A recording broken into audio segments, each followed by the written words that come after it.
And welcome, Hoosier fans, to this week's edition of Assembly Call Radio, where each week we discuss the most important IU basketball stories from the past 7 days. This is our 46th edition of the Assembly Call Radio show, and it is our 338th episode overall of the Assembly Call, which we are recording on the evening of Thursday, September 28th, 2017. I'm your host this week, Andy Bottoms. We've given Jared the night off. No truth to the rumors that that's because he has any involvement in the Ncaa scandal that came out this week. And so we're going to begin this week how we begin every episode of the Assembly Call, and that is with our Hoosier Proud banner moment.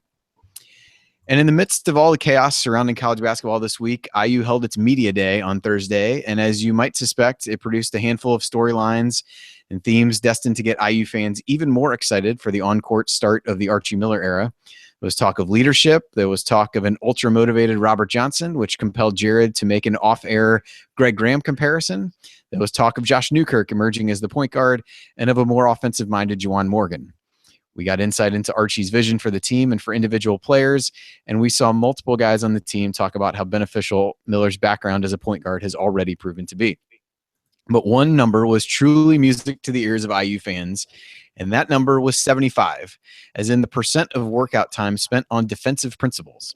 If I could, I'd pipe in some kind of angelic sound or a few hallelujahs in the background, but after a season of abysmal defense last season, where assignments were missed, mistakes were repeated, and excuses were made, there can be no better banner moment than a renewed focus on defense that was discussed, and it sounds like has been subsequently backed up in the offseason. And with that, let me introduce my esteemed co-host for this week's show, which once again features a special guest. My co-host needs no introduction, mostly because I had no intention of writing one, but since Jared went ahead and put one together, I figured why not. So please allow me to welcome the man to my left, a man who is refreshing his Twitter page literally right now in hopes that news is breaking that Coach K is connected to the college basketball corruption scandal. He's a columnist for The Big Lead, and he is one of the few people connected to college basketball who's actually sleeping easy right now because his shot doctor diagnoses are free. He is Ryan Phillips. Ryan, there's plenty to rant about from college basketball this week, or I suppose you can hit something IU-centric. So what's your rant for this week? Well, first of all, I should have been charging shoe companies for my shot doctor tips, apparently, because they were just ponying up cash to everybody. But I think that the big story, of course, is the raids by the FBI and the arrests and everything. And you know, we're going to get into this later, but this is something you just hear everybody say, well, we knew this was going on, and we knew this was going on, and I don't know how, if everybody knew this was going on. And look, we've all heard, I'm sure all three of us have heard whispers of this before, and you know, even shouts, but how did it take the FBI getting involved to have this come to the forefront? I mean, I don't, if this was so pervasive and as widespread as we're hearing, because everything that's come out so far, we keep hearing that, oh, it's just the tip of the iceberg. And there's way more to come, and more schools are going to get caught up, and more coaches are going to get caught up in this. I just don't know how this was able to be, you know, not quiet because we heard about it, but how this could possibly have just lingered in the background and not, you know, had somebody get caught before. And it's insane. We know that the influence of shoe companies and the influence of, you know, AAU coaches and recruiting handlers and all of those things was going to lead to this eventually. And I think that nobody, when this came out, was surprised. I think the only surprise was that the FBI were the ones doing the NCAA's dirty work. And when it comes to Rick Pitino, again, not really a surprise after what we've heard over the last few months coming out of that, or I guess maybe the last 3 years coming out of that program. Really no surprise that Louisville got hit. And I think everybody in college basketball right now is sort of bracing for the other shoe to drop and for them to get caught up in it, because people I've talked to have said that there's a lot more coming. It's going to get a lot worse. And now to my right, we have a man whose list of credentials is longer than his hair. He runs the sports media program at IU. He's the director of the National Sports Journalism Center. He's the longtime host of Crimson Cast, and he's the star of the greatest IU football animated GIF since the Xander Diamant strut. Ladies and gentlemen, he is Galen Clavio. Galen, what is your opening thought after a wild couple of days in the college basketball world? Well, first of all, thanks to you guys once again for inviting me back. I always worry that my prior conduct will not earn me another invitation, so it's always good to be here. We're always shocked you want to come on here and class the joint up. I mean, it's a great way to spend the evening. It really is. No, my thoughts are similar, to, I guess, to Ryan's, at least in terms of general area. It's interesting because this should be the happiest time of the year as a college basketball fan. And, I'm still unabashedly a college basketball fan. It's probably the sport I get the most excited for every single year. And, the practice is starting. Media day was today. Hoosier Hysteria is coming up in a few weeks. The season's going to start in about 5 weeks. And yet this is probably already the strangest season that we're ever going to live through. There's such a cloud right now that's hanging over every aspect of the game and the people involved in the game, not just the coaches, but, many of the top players across the country, certainly people that we don't even know about, but who are very involved in the game of college basketball. And I don't think anybody knows what's going to happen moving forward. I certainly have a lot of questions, as Ryan very clearly elucidated, about how things got to where they are, how we didn't hear about anything. My questions are more forward. It's like, how is this going to play out for this season? This, frankly, isn't an NCAA investigation where they're going to be like, oh, we'll just wait till after the season to break some news. I mean, you could very easily see something completely devastating pop up in December or January. And it's unfortunate from a personal perspective because I was really getting very excited about this particular IU season in the context of college basketball and kind of seeing if IU would start that process of retaking its spot at the top of the mountain of college basketball. Not to say that I'm not still excited about watching IU moving up the ladder, but I think a lot of teams that are at the top of the ladder are going to fall right off the ladder, given some of the potential NCAA or legal issues that they'll be facing. So a lot of things on my mind with this, and I'm looking forward to having some tangible basketball to talk about because while the stuff that we've seen out of the FBI is certainly very important, it's also not the fun part of college basketball to be discussing. Yeah, without a doubt. So yeah, all the angles that you mentioned, we hope to touch on here during our brief hour on the radio. Probably is one that we could go for certainly more than our normal allotted time. So we'll try to fit in as much as we can. So including some overarching thoughts on the Ncaa scandal, as we talked about, some thoughts on how that might impact IU, as well as hitting any other key takeaways from Media Day. There was certainly a lot that came out of there. And as a college basketball fan like Galen and an IU fan, it was nice to have that on my Twitter timeline for at least a small period of time, as opposed to other accusations and speculation. Yeah, don't get used to it for the next month or so. We're gonna hear. No, I don't intend to. It was a brief respite at least, and I just enjoyed it for what it was. So then we'll kind of talk about what that might mean for this college basketball season as a whole. One that I think now has a whole lot more uncertainty than it did a few days ago. And then want to end with a more journalistic angle to all this that I found particularly interesting, and I think one that Ryan and Galen can give some good perspective on. So try to fit in a few questions along the way that you've sent in as we go, although we'll probably hold some of your more IU-specific questions until next week. So we'll hit all that coming up on Assembly Call Radio. And quickly, a word about this week's sponsor for Assembly Call Radio, SeatGeek. Remember that when you need tickets to a sporting event, concert, or most other live events, SeatGeek is the best place to go to ensure that you get the best deal. Their app and website are easy to use, and the color-coded deal rater makes it easy to see which tickets are delivering the best value at any given time. And here's the URL to keep handy when you're preparing to buy IU basketball tickets, iutickets.shop.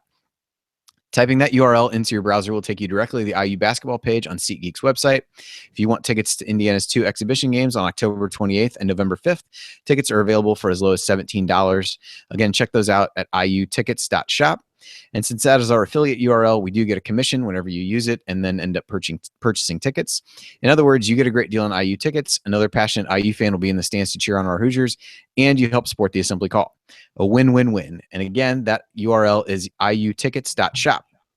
And if it's your first time using SeatGeek, don't forget the promo code ASSEMBLY.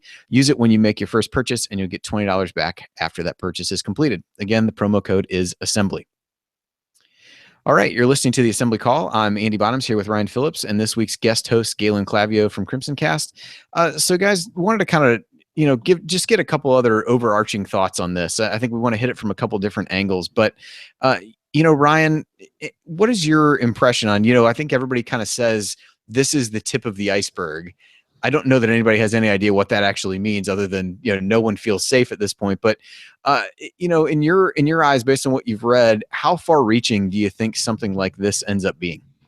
Well, the first thing that came to mind when I was reading all the when I was reading, the case, the charging documents and everything on these guys is, okay, we know that schools were directly connected to these shoe companies and funneling money to kids and all that stuff.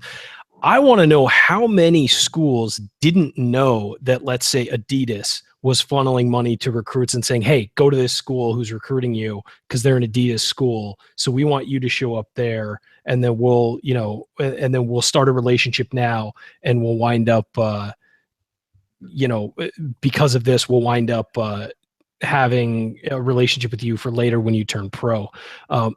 There's going to be a number of schools that didn't know this was going on at their school. I think that's indisputable that'll happen as well. Certainly some of the big schools were doing this completely on purpose and were in league with the shoe companies.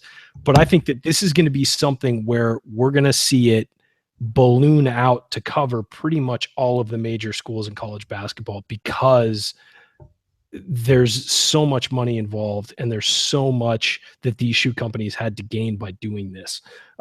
As far as where do I think it's going to go and how wide reaching it's going to be, I'll tell you this: all of these guys are going to flip immediately, because, when it's the NCAA coming at you, and I mentioned this, I was on Ken Sterling's show this week, and I mentioned, when it's the NCAA coming at you, the worst that could happen is you get banned for life from the game and you go do something else for work, or you get banned. Usually you'll get a 2, 3, 4 year show cause penalty where you can't coach for a while, and then you can come back.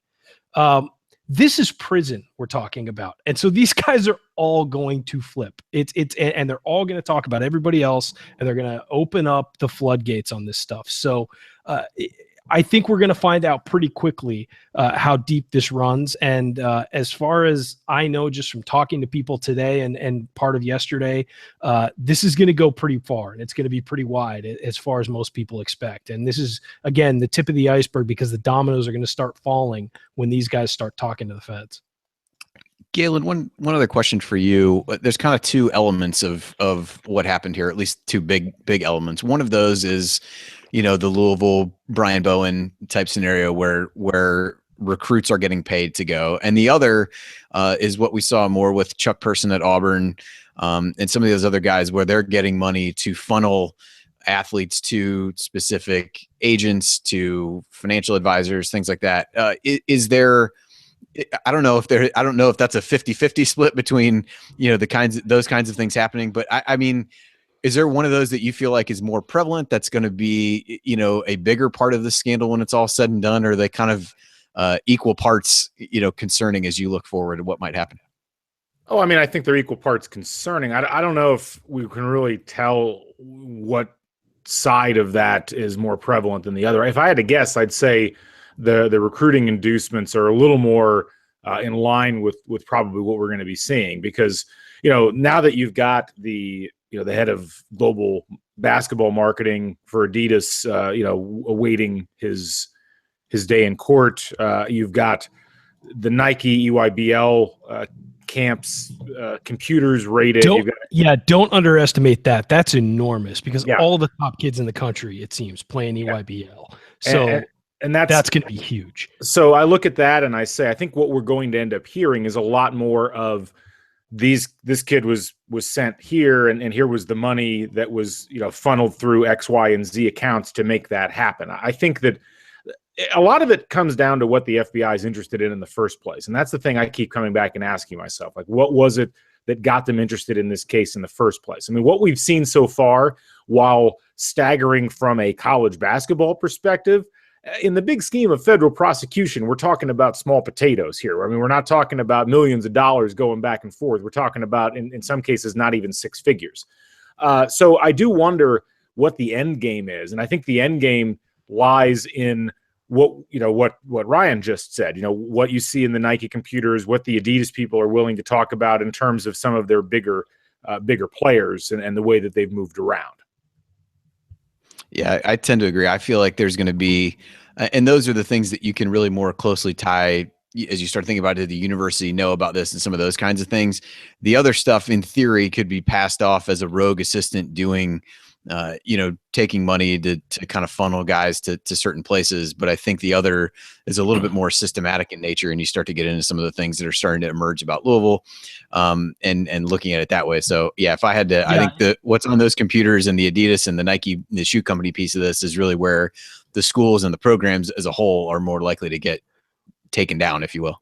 Well, it's worth noting because we have an Indiana show, the whole state of Indiana, and it's worth noting that today Rick Pitino was outed as one of the coaches in the documents, and we sort of expected that, but that was sort of the reporting is now that he's one of the guys who was who the shoe companies were talking about as being very involved in all this stuff as well. So, and man, there is some happy lawyers in Louisville tonight. Yeah. Yeah, I'm sure that all came as a great shock to Rick Pitino, though. If we've learned anything about him, certainly was shocking. He couldn't believe it that his number had been called by these guys, offering $100,000. It's amazing. All right, so coming up on the assembly call, we'll dig a little bit more in any IU related parts of this, and also talk a little bit more about things that came out of IU's media day, which took place today. Stick with us.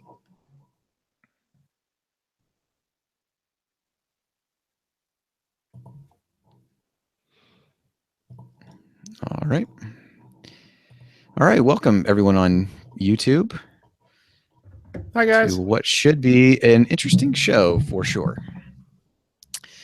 So let me just track the time here because we do have to. Galen, I think you've been on since they started changing up the radio show, but because of Ncaa football, I believe it is, we have to keep our sets of 2 segments a little bit tighter in different areas. So we've got like 26 minutes combined for the first 2 and then 24 for the second 2. So that first one was like 16 and a half, which is not untypical for us, but let me listen back to it real fast and make sure everything recorded correctly.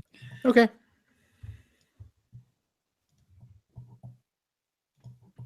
Yeah, they screw us out of an extra half hour on Fridays, those jerks. Yeah. All right, that sounded good. Save the file before I screw anything up.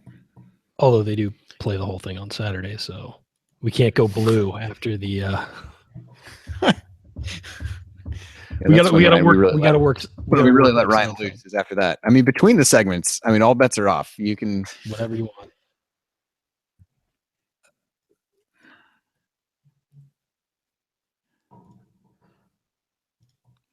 All right. So you guys think that makes sense, well, I guess I kind of teased it. We're talking about the IU stuff, so we'll do that. We'll kind of get through what we get through. I don't know that we need to touch on a ton of stuff. I kind of boiled it down to maybe just a fairly simple question, and I can kind of set that up, and then we'll go from there. But then ideally, we can spend most of this 9+ minutes on any media day kind of thoughts, because at least then we can talk about. So you don't think we should keep going on this? I don't know. I mean, dude. Romeo has eliminated Louisville. That's huge. Well. I definitely. No, I'll definitely talk about that part of it. Okay. I was going to really kind of set it up predominantly with that news, and then kind of Archie's initial statement that he made today, and kind of talk a little bit more about it that way. But something tells me Archie wasn't throwing around a shitload of money at Dayton. Well, he mentioned it more from the program, not necessarily from his own perspective. So. I was going to say. Only so many 5-stars you can really legitimately get to Dayton. So, although you know what? Someone who Western Kentucky, it's a traffic disaster. Western Kentucky. Yeah, let's. I wonder how that happened. Let's prop up Rick Stansbury as the bastion of integrity for sure. What was it? Who was it that today that said, "God, I'm so." Oh, it's Georgia Tech. We're like, God, I'm so glad we have Russell Athletic as our sponsor for the first time ever. That's right. Yeah. It's like, who has champion? That would be great. All that Russell Athletic money. Didn't Auburn have? I feel like they had Russell Athletic for for a decent while, like longer than you would expect. Here's something just for the YouTube watchers. Is the fact that they've hit Nike and Adidas is funny because for years I've heard that Under Armour was the most filthy shoe. Like I have heard they are by far the worst, and so the fact that they hit the other two already is shocking to me that it wasn't Under Armour first. So that's for you guys, just off the radio show. What were you saying, Galen? I don't even remember now. Apologies. It happens all the time. Something about Russell Athletic. That's right. Yeah. All right. So we got 9 minutes, and we got probably about 9 minutes by the time I include the intro and the outro. So we'll kind of, and if we need to bleed this part into the next one, we always can. So we'll try to hit a little bit and then see, and then we can talk a little bit about the upcoming season in the following segment and the journalist piece after that. So, and then I want to get to Galen's what he talked about at the end. So we'll do that maybe at the end for the YouTube audience, because I think it's an interesting angle of it. All right, let me get everything situated here that I need to have, which is not that. All right.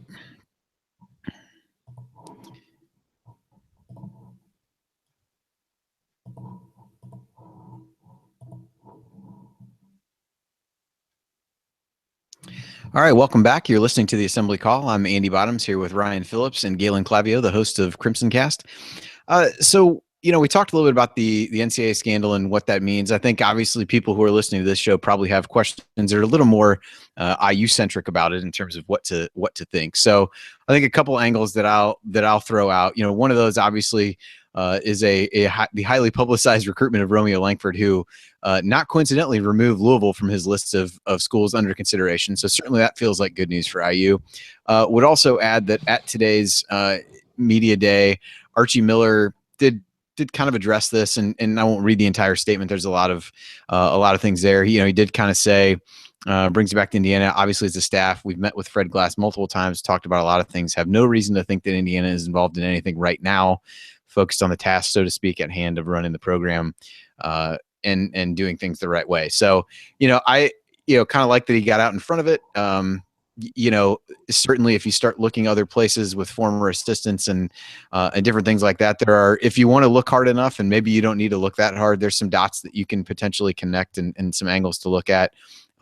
Those I think are probably things we're not going to get into speculating on too much. So I guess, Ryan, I'll go to you first with this. The way I kind of boiled down the question was, what advice would you give to IU fans trying to make heads or tails out of all this? I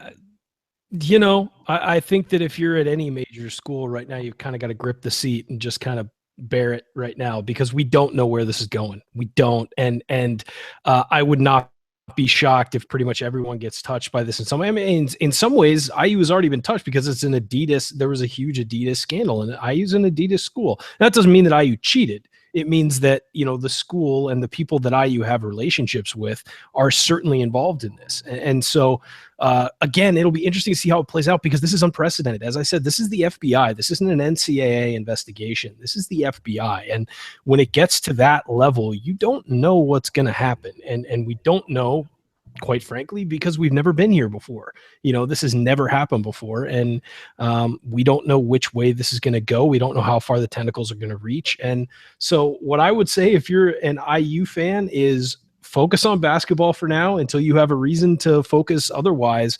But I don't think anybody in a major program should be shocked if there's some level of I wouldn't say involvement, because that sort of implies an active component to it. I would say just don't be shocked if there's some kind of if this touches your program in some way, because it's shaping up to be an enormous scandal that's going to change the way we look at college basketball and maybe even college athletics in general, because you can't think this isn't going on in football as well. Well, no, certainly that can't be happening. Galen, what are your thoughts on, kind of fans for this? I think it was, people had a rush in a lot of cases to go and, kind of point the finger at a school like Louisville and things like that, which is fun on certain levels. But everybody was waiting all day yesterday for the hammer to drop on Kentucky. Let's face it. Let's not lie about it. Everybody was waiting. Yeah, exactly. I mean, and I would say, I think obviously all of it is speculation, and to think that, any school should feel 100% safe at this point is probably a false statement. I mean, I guess kind of the same question to you, for IU fans trying to look at this, what are your initial impressions of what we know and maybe kind of words of caution or however else you kind of frame that up? Well, I think the key is right now we don't know much beyond what that initial list of affidavits told us. And I think that the big issue we're going to run into moving forward is, okay, which of those people decide to roll over, as Ryan mentioned earlier? Who do they decide to talk about, and where does it go from there? I don't know that even the FBI knows, frankly. And I think from an IU fan's perspective, I think you can feel fairly confident, but there still has to be some vigilance, because at the end of the day, even though IU certainly wasn't pulling in the sorts of recruits that the other major Adidas schools were pulling in over the last 4 or 5 years, it wasn't like they were totally bereft of high-profile recruits, particularly ones that weren't necessarily from this geographical area. So not saying that there's any malfeasance there necessarily, just saying I don't know that anybody can feel completely 100% secure in what might or might not have happened, unless you have some kind of insider information. And if so, please tell us. We'd like to know. And look, I mean, I think even moving forward, like, this is a really weird landscape. We've already seen 3 5-star commits decommit from various places, 2 from Louisville, 1 from Auburn. This is going to really fundamentally change the map as far as where talent's going to be distributed. And that's not just among the players that have already committed, but frankly, the players that were getting ready to commit. I wouldn't be shocked if we saw some of those players wait until the last possible second, like sometime in the spring, because the chances of something shaking loose at a bunch of different top programs here over the course of the next 6 to 7 months seems pretty high. So, why sign yourself up for something that you can't get yourself out of? That's I think, going to really be something to watch as we move forward here. 2 things real quick with the Auburn thing. Who would have thought that Bruce Pearl would have been caught up in something like this? Quite frankly, I mean, Rick Pitino also shocked by that news. We're going to talk about this later, I think. But yeah, it's funny that Bruce Pearl was one of the ones wrapped up in it. It is kind of like too good to be true, and I understand where you're coming from on it, but I have a theory as to why, which I think we're going to get to a little bit later on. I mean, look, anytime you enter the SEC world, you're going to get caught up in stuff like this, I think, pretty much is my stance on it. But one thing I would say is that, if you're a recruit, I mean, there's no need for you to commit if you're a top guy. I'm talking because the schools will wait for you. It's one thing if you're, a 4-star, a lower tier 4-star guy, and you need to secure your spot. Yeah, you sign in November. It's completely understandable. But for these top guys, and you're starting to see them do it more often, they wait for the later signing period. And it seems like this year, as Galen mentioned, that's going to be the smart move, because we don't know where this is going to go. Sure, if you sign a place, they'll let you out of your letter of intent if they get caught up in this, almost certainly. But at the same time, it just makes more sense, I think, to delay this year. And while that's going to drive us college basketball fans nuts, that seems like the right move.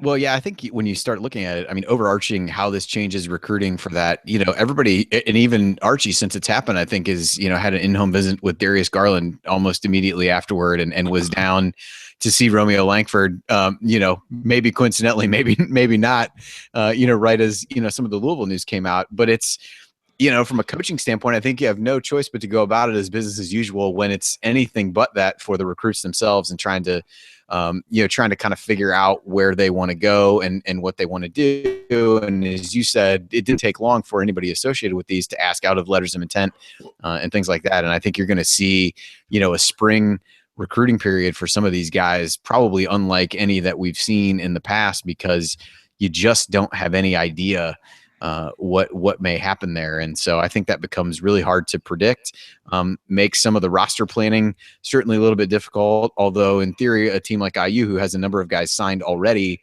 I don't know if that's good or bad. I mean, Ryan, any thoughts around, is it good, having a lot of these guys obviously not signed at that point, but committed right now, or is all that, wishy-washy as we go forward and learn more? I think right now IU is in a position it needs to be in, especially since it's not named and there's nothing associated with IU as far as that goes. I think that Archie has picked guys who fit what he wants to do. So I would say that they're in a good position. I don't think anything needs to change there. Obviously, there's a spot open for those top tier guys if they do want to commit. Well, and certainly from his perspective, kind of what he said today, based on what they know and what he knows at this point, he's certainly in a unique position coming in new, not having really been here at the program. He's got assistants that were different places. And so certainly nobody that's here was really tied to the program. But I think it's a little bit of, trying to sort some of those things out as we go. So we'll figure out more about that. So stick with us. We didn't get a chance to hit the IU Media Day stuff. We're going to do that as soon as we come back. And so we'll hit on that and then look forward a little bit to what's going to happen this college basketball season. Stick with us.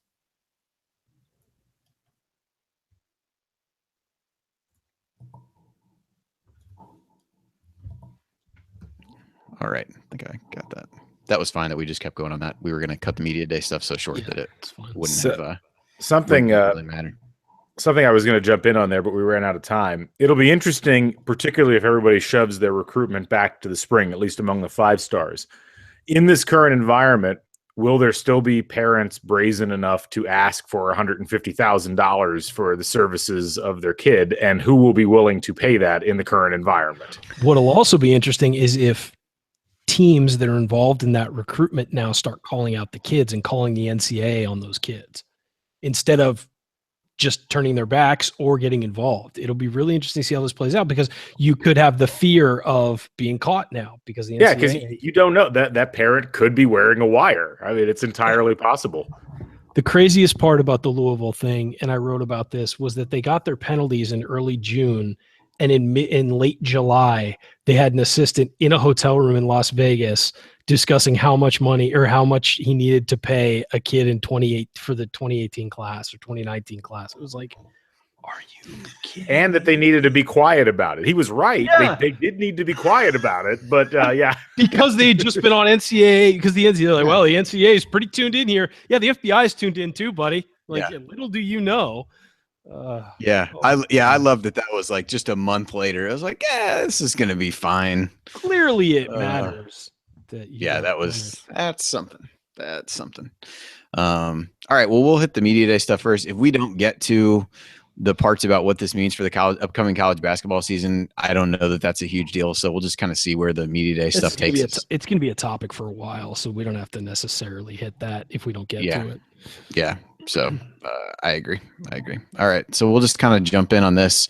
Probably just kick it to you guys and ask if there were any, what stood out to you about any of the quotes you read, things that you heard. I haven't got a chance to really listen to much, but I've read through some of the tweets and recaps and stuff like that. So I think we'll confident. That's my takeaway. Yeah. So all right, we'll start back. Hang on, I'm gonna get something to drink first. You need to tighten that microphone up. I'm pretty sure something is broken with it, as I've looked at it many times, and you just have to sit it just right and then hope that it doesn't fall over. Duct tape, man. So duct tape. Yeah, that's probably a good idea. Full of all right. You're certainly full of something. I know. All right. I was just waiting for it. Yeah, it's fair enough.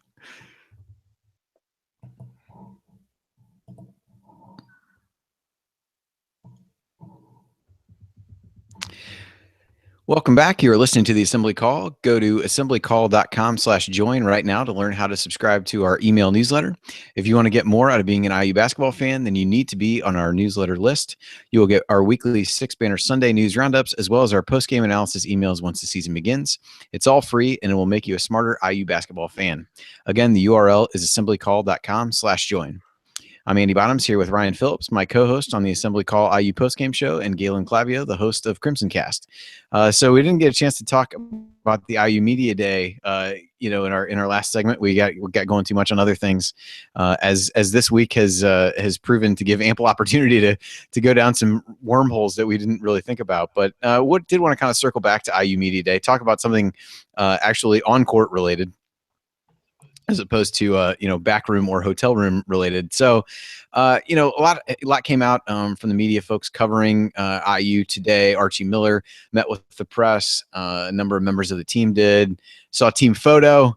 All the good stuff there. So Galen stood out to you based on the coverage that you saw or the videos that you watched about this year's team? I think the biggest thing that stuck out to me was, from an individual player perspective, how much Doron Davis talk there was from Archie Miller. He was the first player that was mentioned when Archie was asked about, his 3 or 4 best offensive players and who you're looking for offensive production. Had a lot of really complimentary things to say about him. I thought that a lot of Doron's commentary about what the conditioning process was like and how that conversation started with Archie and what it led to with him sticking around for an extra 4 weeks during the summer. I thought that was kind of cool to see.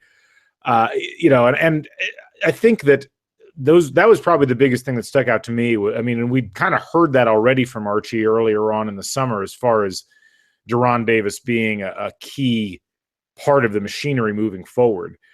But I really think just above everything else, the atmosphere in that room that was emanating from Archie Miller and from the players just seemed so tremendously different from what we've experienced over the course of the past several seasons. And it's hard to really put your finger on, a particular reason why that is. Like, there was confidence. Certainly there was, a kind of a excitement, but it was a controlled excitement. The excitement that you get from knowing that you've got something in reserve that perhaps people aren't expecting.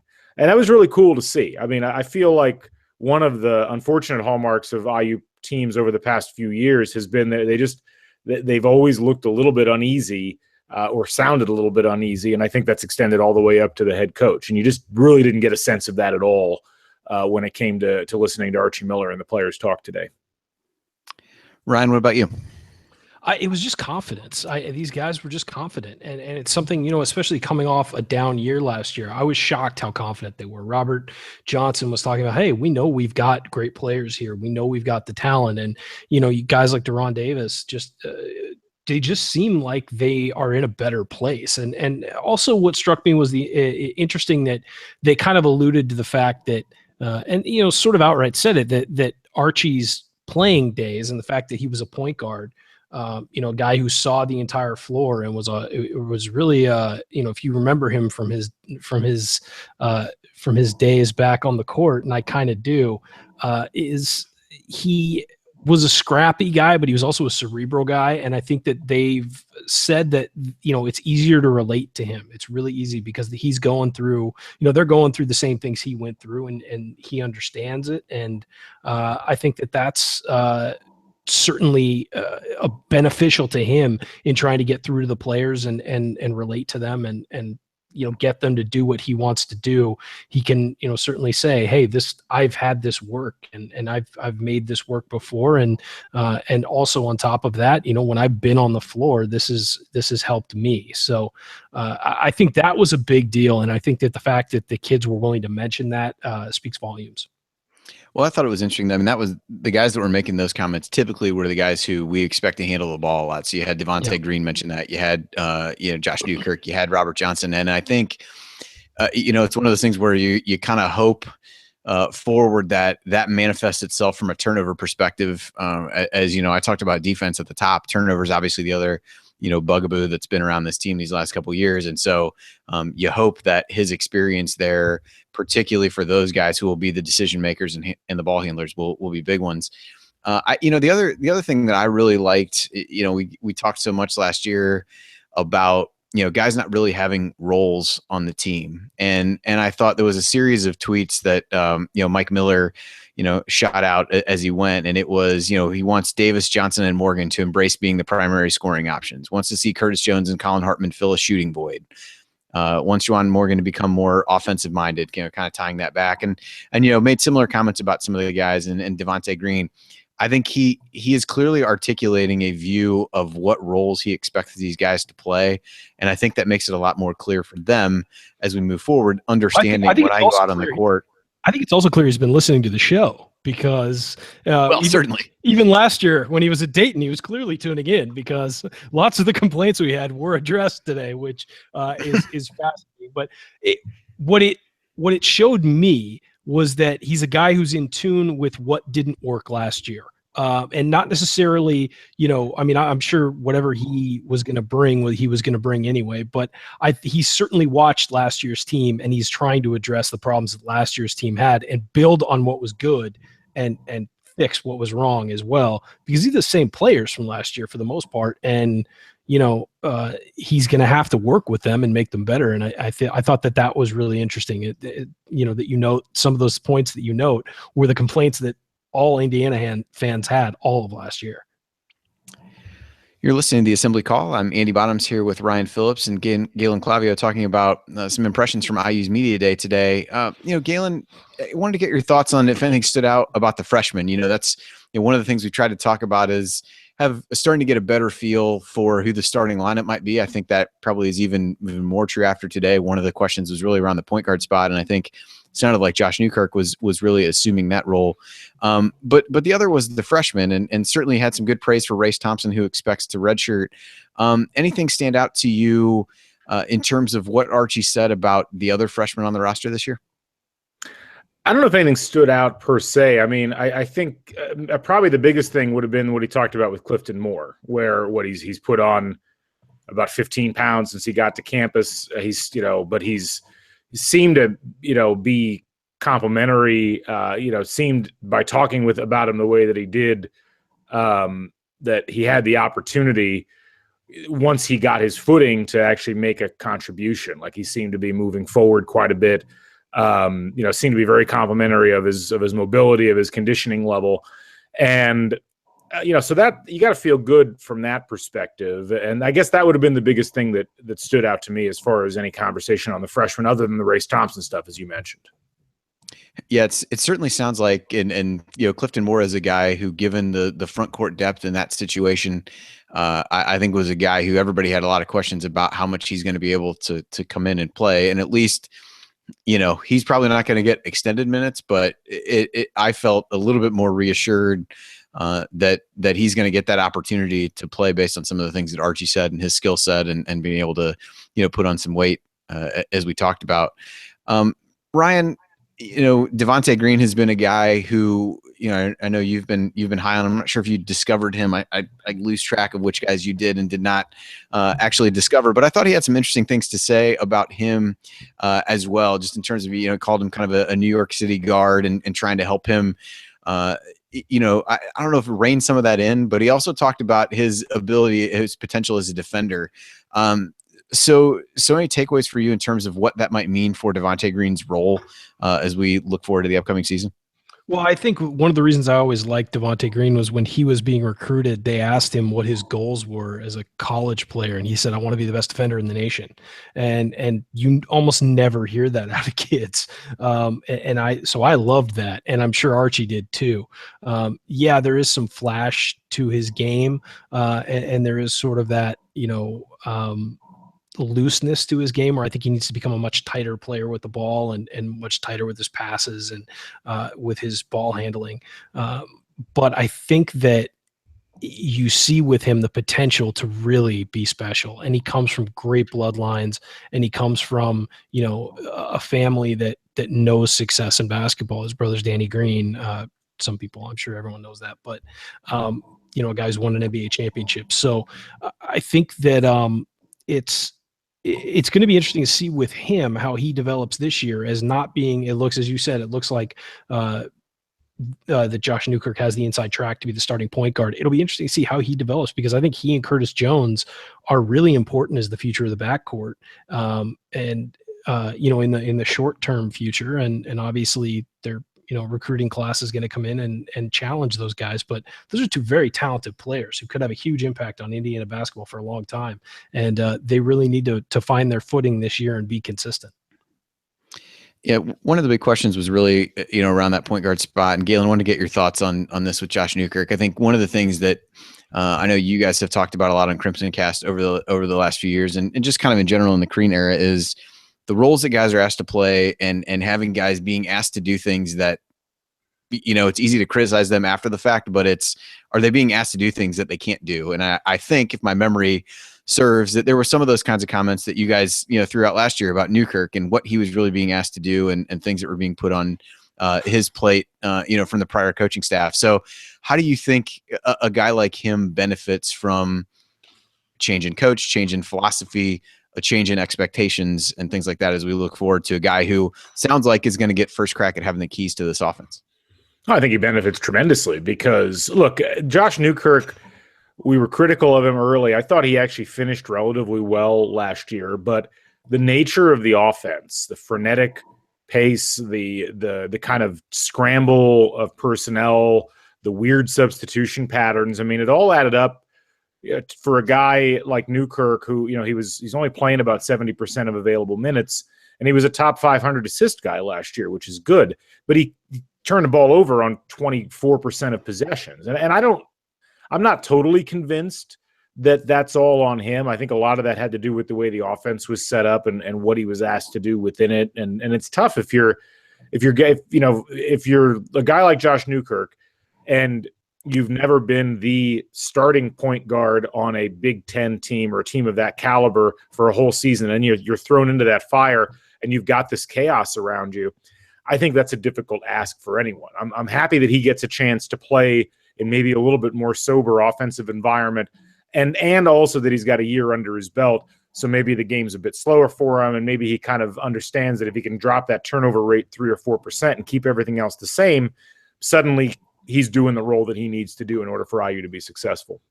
I'll give Josh this. He played so hard at the end of last year. He was one of those guys that never gave in and was playing extremely hard at the end of last year, despite all the negativity around the program and, the way things went south for everybody. I thought he played really hard at the end of last year. Results weren't always there, but he was giving his all. And hopefully, as Galen said, as they rein in the offense a little bit more and maybe it'll fit him a little better, and that'll help things along this year. Yep, I would agree. So a lot of good things came out. Encourage everybody to go read the coverage of that. I'm sure, a number of good stories will be out there and kind of big takeaways from that. So a lot of good stuff and more reason to get excited about the season as opposed to this off-court stuff. So, so with that, we're going to get to our final segment where I wanted to take the scandal news from a slightly different perspective that I think Ryan and Galen can add some really good perspective on. So stick with us. We're almost done here on the assembly call. All right, so that was 13:43. Need to do a slight amount of math here. 24 minutes. That's 17. I think that's not correct.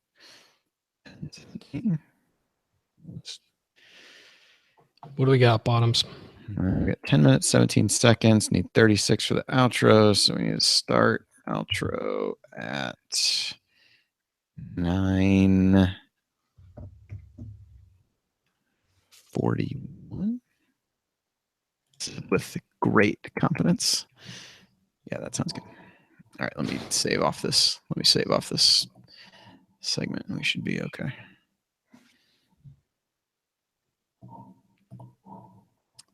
Yeah, we can always hit the other scandal stuff later. I thought that was enough good stuff. It's not good. Actually talk about basketball for a little while was a welcome change.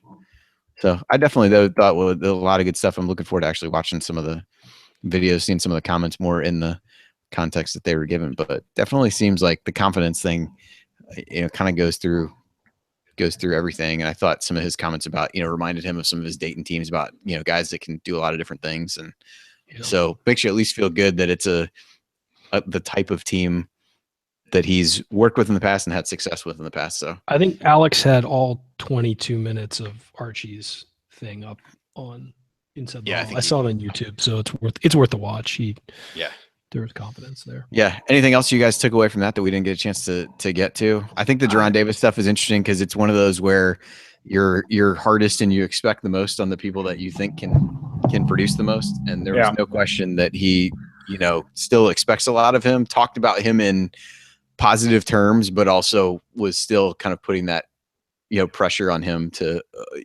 continue to get better. I mean, I will say we're not going to mention it on the show, but I loved the question that was asked to Robert Johnson when they asked him, how is Archie Miller different from Tom Crean? And he said that Miller's playing career, quote, makes it a little bit easier to relate to him. That's what I said. Yeah. In the thing. I mean, yeah, because he's been through that. I think that's the same way with any coach who's played like that. I mean, it oh no, does. I agree. It's just a rare. Like, no, that's a pretty naked statement. For a guy who was under the previous coach for 3 years. Oh no, I completely am with you. No, I just meant that I think that especially when you go from a guy who didn't play to a guy who played, like the pronounced difference has got to be just unbelievable. Because when you're struggling with that last sprint you've got to do in practice, the guy blowing the whistle's done it before, and you trust that he knows what he's doing. And I just don't think that's there with a guy who's never played. But that's me. Yeah.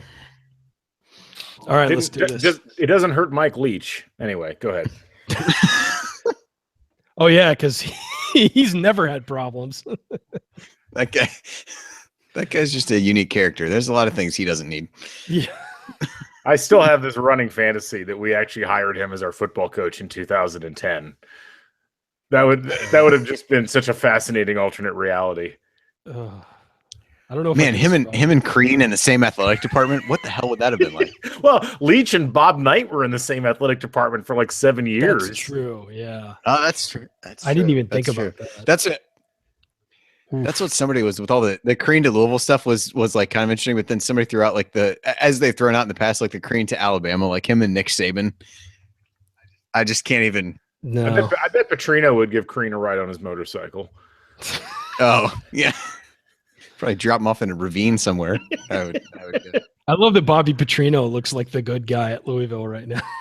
What was that? What was that tweet the other day from Jason Kirk? Oh no, Bobby Petrino is unsupervised all of a sudden. Oh man, that's good. That's good. The between segment chats are always the best.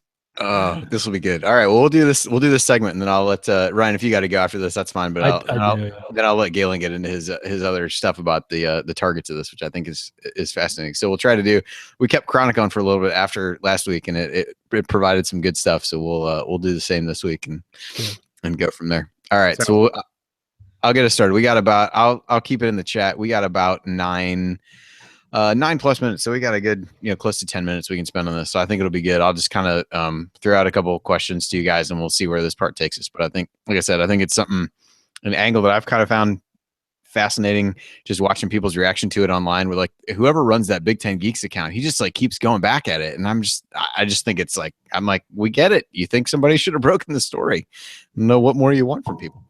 So anyway, we'll kind of talk about that, and maybe Galen, even from your perspective, in terms of what you do, kind of different things that you've seen, and we'll just kind of see what we hit from there. Okay.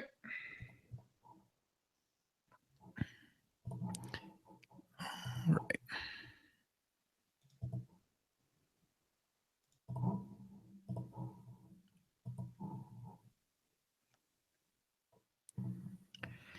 All right, welcome back to the Assembly Call. I'm Andy Bottoms here with Ryan Phillips and Galen Clavio, and wanted to wrap up talking a little bit more about the NCAA news that broke this week, but from a slightly different perspective. So, one of the things that I've kind of found fascinating, this has been kind of on a couple fronts, and they all relate to one another. A lot of national analysts have come out and said they knew this was going on.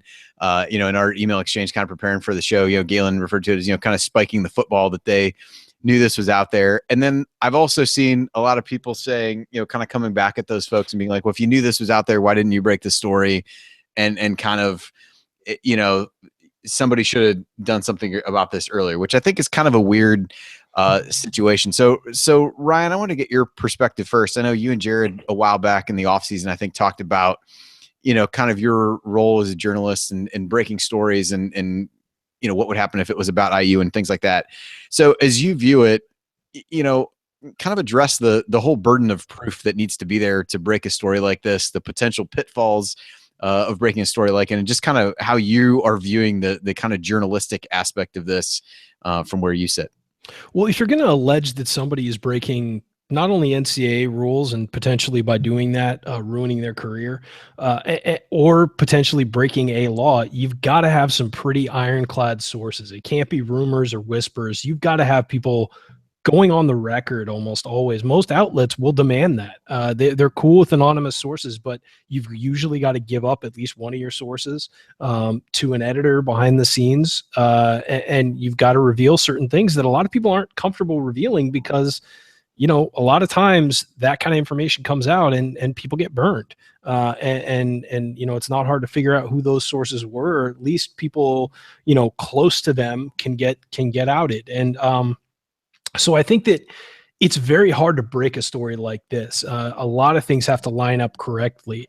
And look, I mean, I've heard that stuff like this was going on for a long time, but I didn't have ironclad proof to go public and write a story. And depending on your outlet, you've got to have these things locked in, and you've got to, some outlets don't want to touch a story like this because it opens you up to criticism. It opens you up to lawsuits. It opens you up to a lot of things. And quite frankly, when it comes to when March rolls around, a lot of people are going to forget about this, and they're going to say, hey, I want to fill out my brackets, and not really care that something like this is going on and want to ignore it. And I think that a lot of news outlets and a lot of sports outlets are conscious of that and don't want to take the big risk that swinging at a story like this could take. But at the same time, let's remember that the FBI is different than a news organization. They had guys wired up. They had, all of these things going on that a news organization just isn't going to do. They're not going to, have a guy go undercover for a long time. They're not going to have a financial expert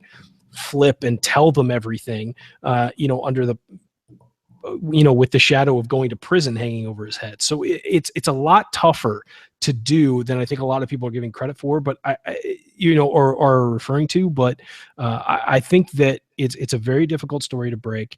You saw this with the steroid era in baseball. Everybody knew something was up, but nobody could break the story. And quite frankly, to some degree, we were all having too much fun to want to look at the underbelly, and this is the result.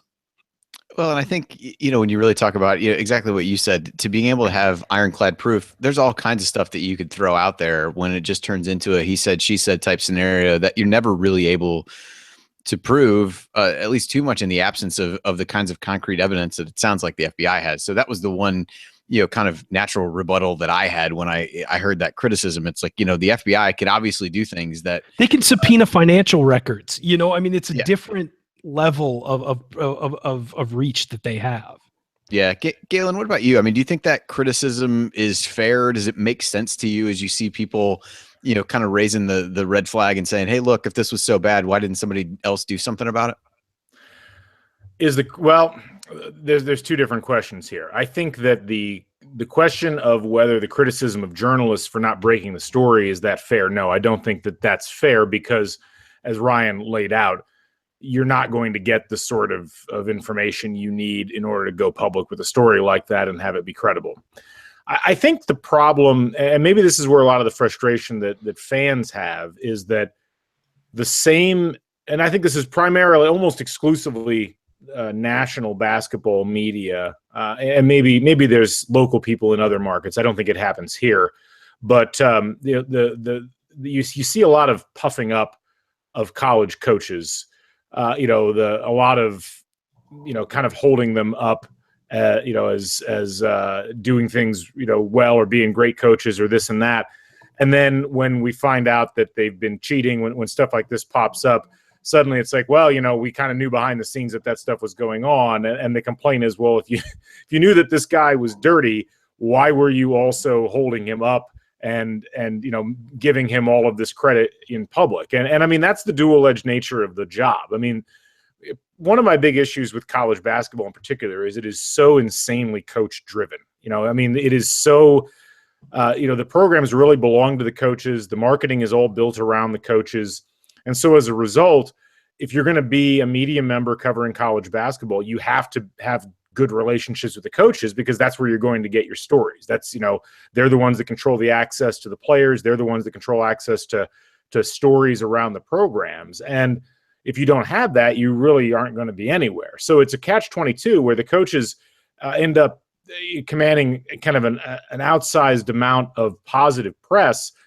And you get a lot of media people who have to play along with that, or they feel like they have to play along with that because it's what gives them the ability to do their jobs effectively. That doesn't mean that they don't realize that there's untoward stuff going on behind the scenes. And that also, I think, leads to the spiking of the football stuff we were talking about earlier when stuff like this does come out. So it's a complicated issue. And it's one where I think if there's frustration, it's because it seems very inconsistent from, the moment before we find everything out to the moment after we find anything out.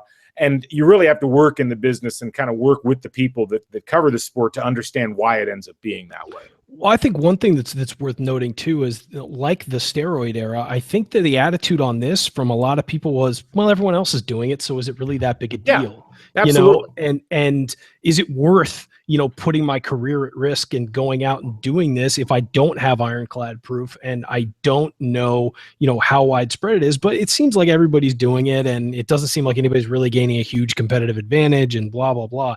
It's the same as the steroid era. That's my comparison. I thought that the other day that was Game of Shadows getting published and pulling back the curtain that we all knew was there, and showing the underbelly of this. And I don't think it's going to get better anytime soon. I think it's only going to get worse. Yeah, I mean, it probably will. And I think ultimately what you're dealing with the perception of the way that journalists cover this is, it's a lot of stories. It's a lot of things that Ryan mentioned earlier, things that you've heard, people that you trust, but you can't really corroborate. It's a lot of stuff. I mean, look what happened in the case here. I mean, you've got private meetings between coaches and players' parents in the coaches' houses. You've got Las Vegas hotel rooms where we only know what happened in them because the informant was wearing a wire. Yep. I mean, that's where the business is getting done. I don't know how you can be a reporter and have any sort of chance of going in and doing that. I mean, you get arrested for doing that stuff. So look, the issue is people don't understand. The average person doesn't understand. Well, if you know this stuff and you're a journalist, don't you have an obligation to report it? You do if you can substantiate it and corroborate it. And that's the big line between just what you hear from your buddies on the street and what you're doing as a practicing journalist. And that I think is the big differentiation here. Yeah. So Ryan, real quick, just to wrap up in about 30 seconds. How do you think the journalist role kind of changes based on what we know now as you cover this story going forward? Probably a hard one to answer in 20 seconds, but go ahead. I think that what's going to happen is a lot more people are going to start talking now that it's out there, now that we know what's going on. I think a lot of these sources that guys have cultivated over years are going to start opening up about what's going on there and what they've seen. And I think that now you're going to start seeing a lot more of these reports that we haven't seen and that people are upset that we haven't seen. Well, and I think as you start to see these coaches go down, there's no equity that you need to maintain, as Galen said, as you're covering them. So we'll see how that goes for sure as we go. But well, that will do it for us on this edition. I think we tried to jam as much as we could in on this topic, and certainly we'll cover it more as we go. If you want to see us do the show live and be part of the live chat, join us at assemblycall.com on Thursday nights for the live broadcast, or you can always subscribe to our podcast by searching for Assembly Call wherever you listen to podcasts. Don't forget to go to assemblycall.com/join to join our free email newsletter. Thank you for listening. We'll be back to talk IU hoops again next week. Until then, keep your elbows in and your eyes on the rim, and go Hoosiers.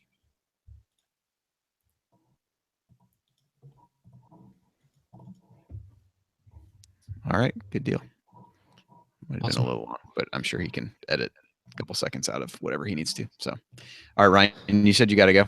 Yeah, Thursday Night Football. They had delayed for lightning for like a half they had hour. a lightning delay for a decent amount of it while I was sitting here. So yeah, so I'm gonna be up all night. It's great. I'm sorry. Perfect. You're on the West Coast. I don't want. It's 7 o'clock there. No, I'm sure you haven't eaten dinner, but I mean, actually, I did. Oh man, because we had a guest. I didn't want to get hangry. This is a new era. This is amazing. Thanks for tuning in. Thanks for joining us, Galen, and everybody. Yeah, thank you guys. Thanks for watching. I will tune in later to. I will tune in later to see what you guys say and Assembly Call. Hear the last part. All right, sounds good, man. We'll stick around for those of you who want to stick around. We'll stick around here for a few minutes and talk about that. Thanks, Ryan. We'll talk to you next week. All right, so Galen, you hit this at the end of your of the latest Crimson Cast on the I always forget what it's called because I just subscribed to the podcast. So it's Heard on the Hoosier? Is that right? Yeah, I mean, it's in the Heard on the Hoosier family Heard on the Hoosier podcast, feed. Okay. but yeah. All right, I got you. Anyway, so you kind of threw out this theory at the end. I would not call it a conspiracy theory at this point, but it was just more around kind of how the schools that got picked up got targeted. So wanted to kind of let you talk a little bit about that, and then maybe we can talk a little bit more about it as we go and we sit here. I just didn't figure we had time to fit it in the contents of the show, but was interested in it as I listened to it on my way into work this morning, and wanted to kind of let you expand on it a little bit.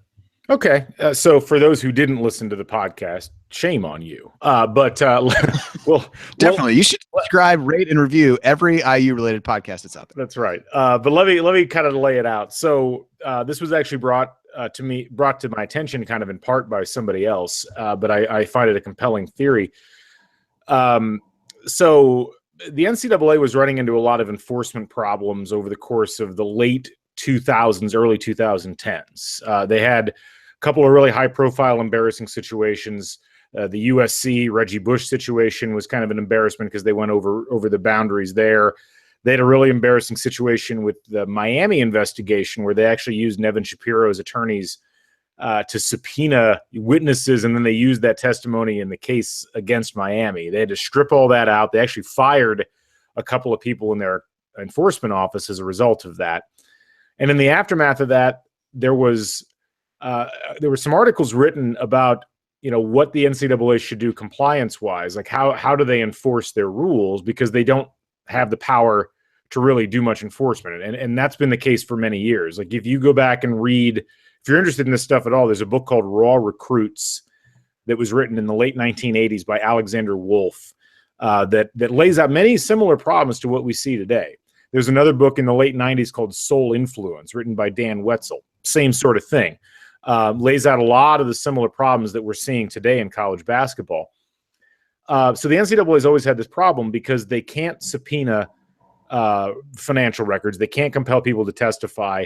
When they do get people to testify, a lot of times it ends up being a he said sort of situation. So there was an article written by John Infante, who's a blogger that covers, used to work in NCAA compliance, but he mentioned that what would make this work is if the FBI took, or not, actually for him it was just the federal government. If the federal government took over the enforcement wing of the NCAA and enforced their rules, and so that got me kind of interested in the timetable of this, because the way that this situation transpired, the guy who ended up flipping as the cooperating witness, this guy Martin Blaser, I think he got arrested in 2013 or 2014. He'd already been in trouble a little bit before.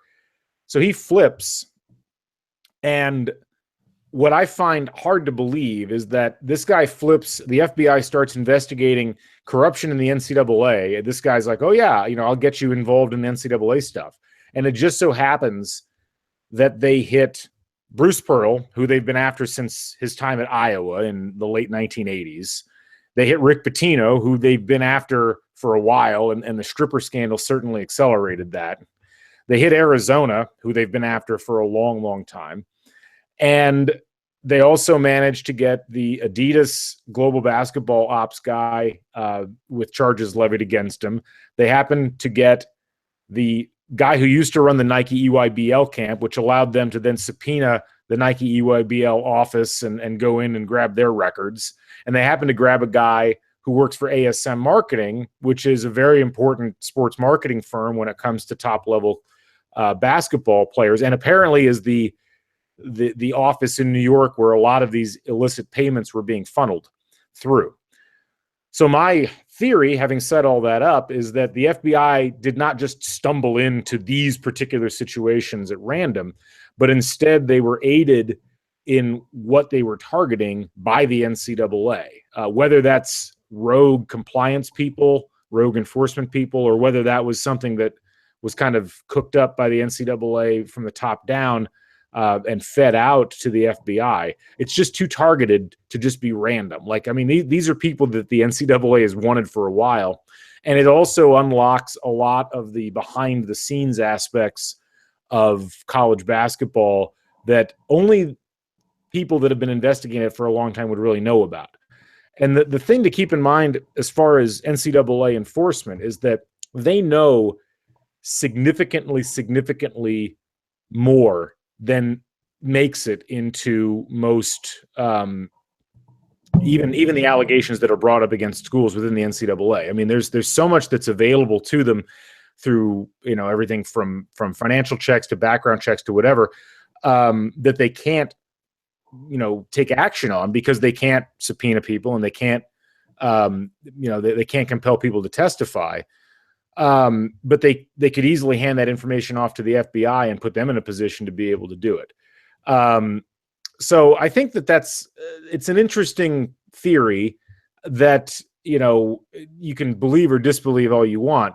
I just tend to think that it's very difficult for me to believe that this guy, Martin Blaser, just happened to stumble into those particular areas. I mean, this guy manages to go from being in Auburn, Alabama, to being in New York City, to ending up in Las Vegas dealing with the Adidas guys. I mean, that's a lot of ground to cover for a Pittsburgh-based guy whose only prior interactions with the NCAA had been acting as a conduit to pay players at North Carolina for their football program. So that's that would be kind of the details of what I'm thinking right now. Yeah, it's definitely. I mean, and I don't know if you mentioned this with the Auburn with the Bruce Pearl thing. I know we kind of alluded to that earlier in the show, but it's an interesting thought when you kind of connect the dots to do that as the places that they first get hit, and then it makes you wonder then if it's that well laid out, what are the next dominoes that they kind of expect to fall? Like who's the next set of people that they start to really want to look at and go after? Because obviously everybody knows this is the tip of the iceberg. Now, what concrete information they have on people at this point it seems like it's somewhat limited to these cases that are out there. Now, once people start flipping, who really knows? And maybe they didn't think about it that far out other than to say, hey, I'm going to get these ones that I know, and whatever happens after that happens after that. That's to some degree what I think is happening, because it's like a virus at this point. I mean, it's going to replicate itself beyond any level of understanding. Like, you know, the NCAA, if they were feeding the FBI some initial information, you don't know where that's going to take them. I mean, you didn't know that Chuck Person was going to take a $60,000 bribe. You didn't know that, you know, the Oklahoma State guy you didn't even know that guy wasn't going to go with Brad Underwood to Illinois. Or at the time that he was going to leave South Carolina and go to Oklahoma State. I mean, there was a lot of things that you didn't know initially. I do think as far as where it goes next, that EYBL raid, that's a huge one. That is really, you know, if a lot of it, again, it comes back to this idea of what is it that the FBI is after here? I think that everybody needs to ask themselves that question. The FBI generally likes big fish. And what we've seen right, you know, up here at the beginning is a lot of small fish. Even Adidas is a small fish compared to Nike. So do we see them really, you know, make an effort to go after the really big fish in the pond? I mean, do they, you know, there was some initial talk tonight about possibly Kansas, you know, having come under suspicion because Adidas was trying to move the top prospect there. Do we see some of the big Nike schools start to come under suspicion? That would be my guess, but I don't think anybody really knows for certain. I do think that we've just seen the tip of the iceberg, but I don't know where the iceberg goes at this stage. Yeah. So how do you think, and this is some of the stuff we were going to get to, but we didn't really talk about, and then we can wrap up pretty soon. But I mean, how do you think this impacts the season coming up? Because obviously we're at a weird spot getting ready to start the season. There's no real timeline, you know, there's no time constraints or time limits or whatever. And we've seen the NCAA things like this just drag out through, oh, well, this is going to get hung up, but nothing's going to happen at North Carolina for, you know, God knows how long. The FBI is not working on that same timeline. So it makes you wonder, you know, in the middle, you know, we kind of know very little about specific players who are impacted at this point. Obviously, I think the likelihood of Bowen ever suiting up for Louisville or anybody is out the window, and most of the other recruits that have been named or implied are future guys. So it makes you wonder what that looks like. I mean, we have situations where in the middle of the season it just turns out like, hey, this guy's gone, right? and kind of looking at it that way. Yeah, Obviously, with Arizona, Louisville, top teams implicated. I mean, a lot comes down to the individual programs and what their schools decide to do. I mean, Louisville, they were making a lot of noise about how they were going to hire an interim coach within 48 hours. Well, they've got about 16 hours left in order to make that deadline. And I mentioned this on the pod, on one of the pods. I did 3 podcasts yesterday. I heard Billy Donovan was there looking at real estate. I don't know if you heard that. He was spotted at the airport.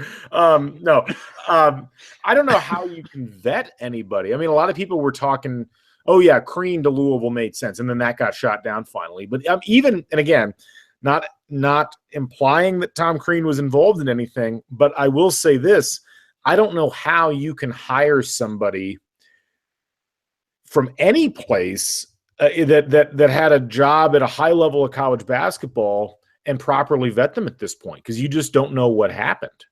You just don't know. I mean, and if you're Louisville, you cannot afford to hire somebody who 3 months from now ends up in an FBI affidavit.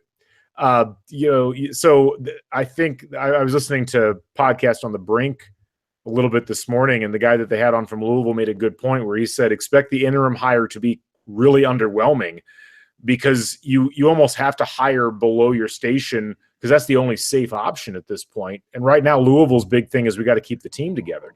Arizona for this season is another huge question mark. I mean, that's a team that could have been or could still be the presumptive number 1 going into the year. I mean, they're mentioned twice in this report. They just basically fired their lead recruiter, a guy that's been with Sean Miller since the Xavier days. I mean, what does Arizona do? I mean, as an institution, do they decide, you know what, we're going to preemptively put ourselves on probation? Or do they just decide, you know what, we're going to ride or die with this season? I don't know. I don't think anybody knows. I don't think anybody knows with some of these other teams as well. Southern Cal's another one that's a top 10. Miami's supposed to be pretty good. They've got they're involved in it. I mean, South Carolina, there's been some ties to them, but they're not going to be very good this year. Theirs was more last year, but yeah, I mean, everybody's just kind of in stasis at this point because the season's about to start. The practices are getting ready to start either tomorrow or Monday, and no one knows what to do. I mean, I think even the programs that haven't been implicated, they don't know what to do at this point. So this is the uncomfortability I was talking about at the beginning of the podcast. I really don't know how to feel about the season because nothing will be, you can't trust anything at this point. You can't trust the teams that are at the top, because the teams that are at the top are probably the teams that are going to come under the greatest amount of scrutiny or the greatest amount of potential, peril when it comes to, the fallout from, potential future investigations or people flipping, because those are the big fish that ultimately the FBI is probably going to want to go after. Yeah, and then I know we got a question about, what would even be possible from a transfer perspective for people, but it's like, how the hell do you know where? I mean, one, school has started in virtually everywhere, so you're leaving once the semester is over. This is the Bob Knight firing theory of school control of rosters. They waited 3 weeks into the start of the semester, I think, to fire Bob Knight, very, very cynically so, because they knew that if they waited that long, it would be very difficult for the players to transfer. And, it's a similar sort of thing now. Obviously, nobody saw this coming, but we're pretty far into the semester at most of these schools for anybody to even think of going somewhere else. And the chances of a program allowing one person to go, I mean, if you let one guy go, you're probably going to get several really good guys wanting to go because they're going to see the writing on the wall, and that's not going to be acceptable to the school. So it's a very messy situation. Yeah. Where the hell do you go? Because if you're a player, no different than you're talking about Louisville trying to vet a coach, you have no idea what these people have been into. So even as a player, even if that option was available to you, which I don't, again, to what you said, I don't think it is certainly not for this season, at least. I can't imagine how you as a player would have to try to figure out, like, am I really safe? You think about, Louisville, interestingly enough, they had this couple grad transfers there a couple years ago when Louisville, self-imposed that ban.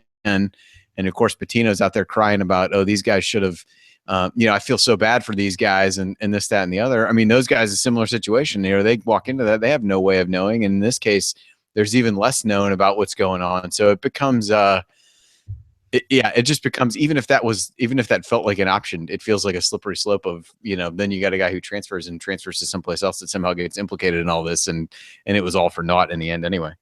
I hate to be the guy that makes the bad joke here, Andy, but I think bracketology might be a lot easier for you this year than it normally is, because they're probably only going to be about 70 teams eligible. That is entirely possible. Preseason bracketology is an exercise in futility in some ways anyway. So that this year it becomes even more so. Yeah. I'm starting to look at stuff and read these, and it's funny, I'm buying all these previews and reading all these magazines, and I'm like, I have no idea what of this is actually pertinent at this point as we look forward to the season. I was talking to Jordan Wells yesterday before we were doing the podcast that he's like, well, I got to rewrite my entire Louisville preview at this point because it's out the window at this stage. Who knows? What do you actually replace what you wrote with? Is the other part. It's like, I know that what I have is no longer good, but I don't know what to actually put on there that is. Yeah, this is where having to go to press is probably the worst possible thing for you, because it's like, I remember that year that Dean Smith resigned and retired in late October or something like that, right before the season started, so they would force them to hire Bill Guthridge. And I mean, you can't do anything at that point because the book's already out. But yeah, I am really curious. I'm really keeping an eye on Arizona right now. They've been strangely quiet about everything. I don't anticipate any of the other schools making major moves immediately, but I think, I also wasn't expecting Alabama to have a guy resign, out of the blue yesterday either. So anything's possible at this stage. Yeah, that whole thing was weird. I think it was Dan Wolken maybe, tweeted that your release says that you reviewed things and you didn't find anything wrong, and then somebody resigned. I'm like, that doesn't. Someone that worked for the NCAA. Someone that worked for the NCAA. Office. Yeah, that's the peak of all of it right there. Is this guy was a former NCAA guy. So anyway, all right. Well, that was good. Thanks for sticking around a little bit longer to talk about that, but definitely stuff I didn't think we'd have time to get to, but thought it would at least be worthwhile to delve into a little bit. So enjoyed it as always. Thank you so much. All right. Well, we definitely appreciate it, and good work on Crimson Cast. We can turn our attention to IU at Penn State now and move on from there. Yeah, I need to record that podcast at some point tonight or tomorrow. Crap. We'll see how it goes. Sorry to remind you about that. No, it's all right. It's fine. Yeah, what are you gonna do? All right, well, good deal. Thanks for everybody for joining us. We'll figure out what combination of us will be back next week, but certainly more to talk about as we figure out what's going on with the NCAA stuff, and probably some other angles of the media availability that we just didn't have time to hit today. So definitely a lot to talk about. And like it or not, the season is approaching, even though we have no idea what to expect, as we've just spent this last hour and a half talking about. But it's approaching nonetheless. So looking forward to it, and we'll be back next week. So thanks a lot. Thanks, Galen. Thanks, man. Bye.